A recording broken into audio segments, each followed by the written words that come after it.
모든 거를 맞출 수 있는 힘은 다 서프라이즈야. 얘는. 야, 니네 그거 알아? 뭐. 아직 히틀러 살아있대. 이제 음모론까지 가네요. 서프라이즈. 히틀러는 어디 살아? 아는 형님에서 형돈이 형님이 서프라이즈 얘기를 하셨더라고요. 그래서 혹시 저희 유튜브 채널도 구독하고 계실까봐 오늘은 이렇게 정형돈 특집을 만들어봤습니다. 우리 형돈이 형님도 부산 사람이니까 오늘은 저도 표준어의 부담감에서 좀 벗어나서 같이 밥 먹고, 사우나도 같이 가고, 다 했어. 자, 일단 형돈이 형님이 달 뒷면에 히틀러 최후의 부대가 있다는 얘기를 하셨더라고요. 근데 서프라이즈에서는 달 뒷면에 나치가 있다는 얘기는 안 했어요. 물론 처음 듣는 얘기는 아니고요. 이른바 월면 나치설이라는 주장인데 이렇게 영화의 소재로도 쓰인 적이 있을 정도로 꽤 유명한 음모론입니다. 이 워낙 미스터리 많이 하셔서 서프라이즈에서 봤다고 착각하신 것 같아요. 나치 최후의 부대의 정식 명칭은 라스트 바탈리안이라고 하는데요. 히틀러가 최후의 반격을 위해 숨겨둔 최정예 부대로 알려져 있습니다. 실제로는 어느 한 장소에 숨겨놓은 게 아니라 전 세계 곳곳에 숨겨놓았다고 하는데요. 나치 최후의 부대가 있을 곳으로 가장 유력하게 꼽히는 곳은 사실 달이 아니라 남극입니다. 일단 1939년에 나치 조사단이 남극에 상륙해 머물렀다는 기록이 있기도 하고 무엇보다 UFO로 추정되는 불빛이 자주 발견되었기 때문입니다. 그럼 도대체 UFO가 나치하고 무슨 관계인가 하실 텐데요. 자, 이 그림을 한번 보세요. 평범한 UFO 스케치라 생각하시겠지만 아닙니다. 이건 나치가 준비 중이었던 비밀병기 하우니브라는 비행선의 도면입니다. 단지 도면만 있는 게 아니라 직접 하우니브를 봤다는 증언들까지 상세히 기록되어 있는데요. 이 비행선에는 비펠드 브라운 효과라는 기존의 비행기와는 전혀 다른 물리법칙이 적용된다고 합니다. 사실 제가 문과 출신이라 관련 자료를 읽어봐도 무슨 뜻인지는 잘 모르겠습니다만 어쨌든 그게 완성되었다면 흔히 UFO 목격담에서의 모습처럼 그렇게 날아다녔을 거라 이거죠. 즉 UFO가 외계인 게 아니라 히틀러 것이 아니었다는 소린데요. 이게 과학적으로 아예 말이 안 되는 건 아닌데 당시 독일이 그런 기술을 가지고 있었을 리 없다는 것이 학계의 정설입니다. 한편 1944년과 45년 단 1년 사이에 독일의 인구 25만 명이 감소했는데 그 숫자가 나치가 주장하는 최후의 부대원 수와 일치한다는 소문까지 돌기도 했다네요. 뭐 이건 대부분 히틀러의 내내망상이라는 평가를 받고 있긴 하지만요. 아, 도니 형님 너무 실망하신 건 아니죠? 그냥 정설이 그렇다는 겁니다. 그럼 이번에는 형돈이 형님이 좋아할 만한 히틀러 썰을 좀 풀어볼게요. 히틀러 썰 하면 뭐니뭐니 해도 아직 히틀러가 살아있다는 썰일 텐데요. 이 썰은 정확히 얘기하자면 자살한 것으로 알려진 히틀러가 죽지 않고 어디론가 톡겼을 것이란 썰인데 이게 상당히 합리적인 의심인 것이 일단 히틀러가 죽는 걸 직접 본 사람이 아무도 없고 발견 당시 그의 시신도 심하게 훼손되어 있었기 때문입니다. 때문에 그 시신이 히틀러라는 것도 치아로만 확인했다고 하니 히틀러 생존에 대한 다양한 썰들이 나오는 건 당연한 일이죠. 게다가 스탈린이 2차 세계대전 이후에 히틀러를 찾아내 제거하라는 명령을 내린 적도 있었고 미국 CIA 역시 히틀러가 아직 살아있다는 보고서를 썼다는 사실까지 공개되며 의혹에 불을 지핍니다. 그 중에서 저희가 꼽는 가장 설득력 있는 썰은 바로 에콰도르 신부로 위장하고 산 게 아니냐는 겁니다.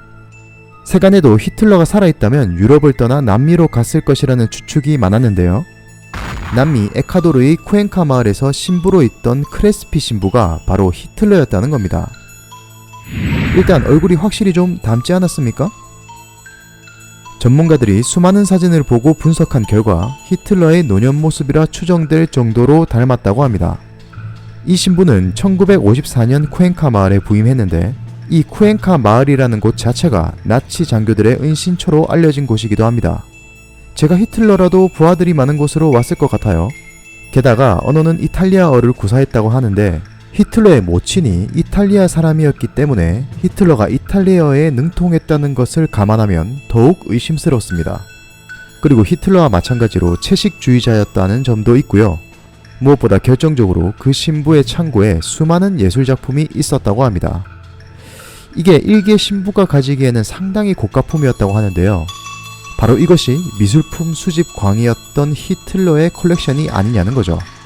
더욱 수상한 건 크레스피 신부가 90세의 나이로 사망할 때 2대의 화물 제트기가 마을에 나타나 이것들을 모두 싣고 어디론가 떠났다는 점인데요. 그중 일부는 히틀러의 개인 소장품과 동일한 것으로 확인되기도 했답니다. 또한 이 신부의 장례식은 매우 화려했고 2,000명의 조문객들 대부분이 독일인이었으며 심지어 현장에 무장 경호원까지 동원되었다는데요. 이후 이 신부의 무덤 위치는 물론 그와 관련된 모든 기록은 폐기되었다고 합니다. 기가 막히지 않습니까? 형돈이 형님, 저는 히틀러가 살아있다면 저 에콰도르 신부였을 거라고 확신해요. 물론 그냥 제 느낌입니다. 그 외에도 재밌는 음모론으로는 히틀러가 여자였다는 썰이 있어요. 아까 얘기했다시피 히틀러의 시신은 발견되자마자 태워져서 두개골로 시신을 확인할 수밖에 없었는데요. 이후 2000년 미국의 고고학자 닉 발렌토니 교수가 이 두개골을 조사한 결과 20세에서 40세 미만의 여성으로 추정된다고 밝혀지면서 문제가 불거져요. 그래서 처음에는 히틀러와 함께 죽은 그의 부인 에바 브라운의 것이 아닐까 추측했는데요. 근데 이 두개골에는 총상으로 보이는 구멍이 나 있었단 말이죠. 히틀러가 총으로 머리를 쏴 자살할 때 난 구멍으로 보이는데 에바 브라운은 음독 자살한 것으로 알려져 있거든요. 그렇다면 그건 히틀러의 두개골로 봐야 되는데 그럼 히틀러가 진짜 여자였을까요? 게다가 히틀러는 키도 165로 당시 독일 남자 평균보다 훨씬 작았고 엉덩이가 크고 어깨가 좁았으며 근육이 없는 당시 전형적인 독일 여성의 체형과 비슷했다고 해요. 걸음걸이도 매우 여성스러웠고요. 그러자 그의 트레이드 마크인 코수염도 남자로 위장하기 위한 위장술이 아니었냐는 주장까지 나왔어요. 그런 주장을 하는 사람들에 따르면 히틀러의 사진을 보면 코수염의 위치가 조금씩 달라진다는 겁니다. 근데 제가 보기엔 다 똑같은 데 붙어 있는 것 같은데. 어쨌든 히틀러의 마지막 주치의였던 테어도 모렐이라는 사람이 남긴 일기를 보면 그가 남성 호르몬인 테스토스테론을 주기적으로 주사했다는 기록도 있어 정말 여자인 히틀러가 남자처럼 보여지기 위해 노력한 것이 아닌가 추측하기도 해요. 상황이 이렇다 보니 히틀러의 시신을 처음 발견한 소련 병사가 히틀러의 몸에 당연히 있어야 할 것이 없었다고 얘기했다더라 뭐 이런 썰도 있는데 이건 공식 기록이 전혀 없더라고요. 그냥 썰인 거죠. 이처럼 우리들에게 수많은 의혹만 남기고 간 히틀러. 용서받지 못할 악당이지만 아이러니하게도 서프라이즈는 그 때문에 아이템을 많이 건질 수 있었습니다. 그래서 우리끼리 농담삼아 아이템 최대 주주라고 얘기하기도 하는데 얼마 전엔 나치의 보물이 숨겨진 곳이 적힌 일기가 발견됐다는 기사가 떠서 서프라이즈 제작진이 흥분했냐느니 하는 글들이 인터넷에 올라왔더라고요. 네, 사실 조금 흥분되기는 하더라고요.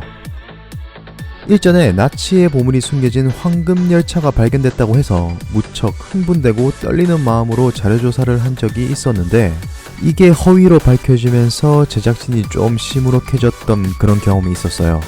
정말 이번에는 보물들이 팍팍 나와서 형돈이 형님은 물론이고 시청자분들께 서프라이즈로 좀 더 오래오래 인사드릴 수 있었으면 좋겠습니다.